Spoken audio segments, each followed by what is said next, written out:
Alors c'est quoi cette guerre des Camisards? Camisard, le nom qui les désigne, plutôt péjoratif, en fait c'est une déformation de camise dans la langue occitane. La chemise, parce que pour l'essentiel ils se battent en chemise. Et pourquoi? C'est des paysans, c'est la chemise de paysans. 20 ans après que le protestantisme était interdit, la jeunesse protestante des Cévennes est à cran. Voilà. En 1702, quelques 3000 jeunes paysans des Cévennes vont tenir tête pendant 3 ans aux troupes royales.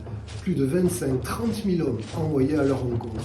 Malgré cette différence, les Camisards savent trouver de la ressource dans le combat. C'est une guerre de guérilla, c'est pas la guerre classique de l'époque, voilà. Embuscade, guet-apens, attaque de nuit, c'est la ruse qui prévaut sur la force. Ils sont jeunes ces Camisards, ils ont entre 15 et 25 ans, c'est des paysans, ils connaissent rien à la guerre, ils sont pas armés en tous les cas au début. Mais grâce à la connaissance du pays, grâce aussi à l'assistance d'une population qui est acquise à leur cause, les Camisards tiennent le territoire.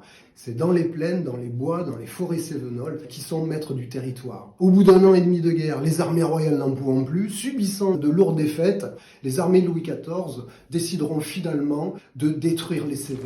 Le grand brûlement s'organise, incendier les villages, incendier les hameaux, déporter la population pour couper l'herbe sous le pied de la résistance. Et à partir de là, c'est un peu le début de la fin pour les Camisards. Certains décident de se rendre aux troupes royales, de négocier, d'autres émigrent, quittent le territoire, et puis d'autres encore restent sur place pour maintenir la révolte.